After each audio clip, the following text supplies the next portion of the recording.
What's up, everybody? It's Bernie O'Lillo coming to you with Lance Bachmann today. And today, Lance, we're going to be answering one of our most frequently asked questions in this week's how-to segment. And it is, how do you qualify your leads? How do you know your leads are good online? Well, that's a great question. If you're spending money on advertising, you want to make sure you are qualifying your leads.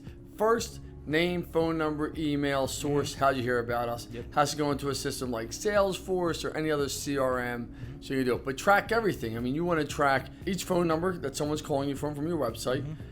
Social media should have all different phone numbers. I mean, if you can track it, a different phone number in your email campaigns. So you can know what every piece of content you're creating, every piece of advertising you're doing is being tracked correctly. And then what you do is you say, I got 100 leads at the end of the month. How many appointments did I get? How many sales did I get? And what were the sources of them? And what's your ROI? So you really want to track it down. Here's a quick video that we're going to do for you right now to let you see the different ways of tracking and setting it up. All right, let's turn it over to Anthony Kane. Show us, Anthony. Hey, everybody. Thank you, Bernie. Thank you, Lance.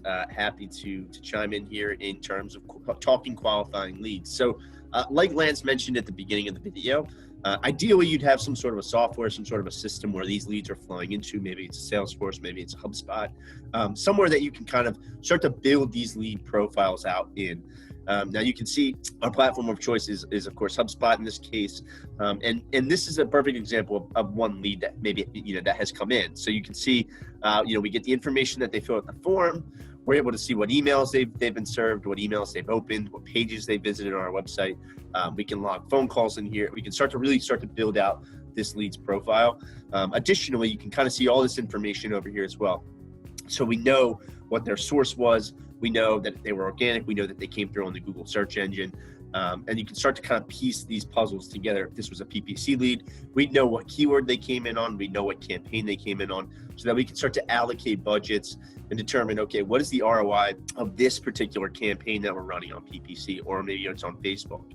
Another example, if you're talking qualifying leads, Lance mentioned phone, name, address, all the information that you kind of need to know to better service these customers. That's what you want. Now, if you're looking to say, okay, I really want to help my sales team out and qualify leads a little bit further, what you can do is just sort of add additional fields to the form. Just make them required. In this case, we wanted to know what your monthly marketing budget might be. We wanted to know what your website URL is. That type of information, you can put whatever questions. Maybe it's how many employees they have. Maybe it's if they're working with another company right now. Any type of qualifying questions that you have, feel free to add those into the form. Make them required. Now, as leads flow in, you're automatically getting that qualifying information. It's going to help you. It's going to help your sales team. It's going to help streamline everything. Lance also mentioned, call tracking and tracking where every phone call is coming from. This is a great practice that unfortunately not a lot of businesses are taking advantage of, but you should really be tracking where all your different phone calls are coming from, different campaigns, different things that are running. That way you can kind of start to qualify, hey, we're getting a lot of spam calls from this. Let's shut this off. Or, hey, we're getting great leads from over here. Let's keep doing what we're doing. Let's put more money behind it, whatever it might be. I wanted to touch on one more thing as well. Say you don't have HubSpot or Salesforce. Google Analytics is free, and it does require a little bit more legwork because you're not relying on a software or a tool. But I do recommend trying to line up your leads in Google Analytics. Feel free to go in and see, okay, I'm getting leads right here. I've got 3 leads. Try to line it up for like a day or for a source or a specific channel. And a little trick is a lot of people would see this and say, okay, well, I got 3 forms on my homepage.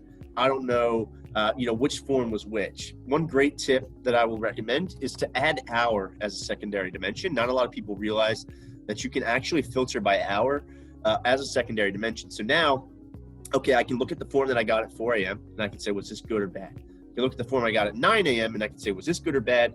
And then at 10 a.m. and say, was this good or bad? And then I can start to really look at the metrics that way.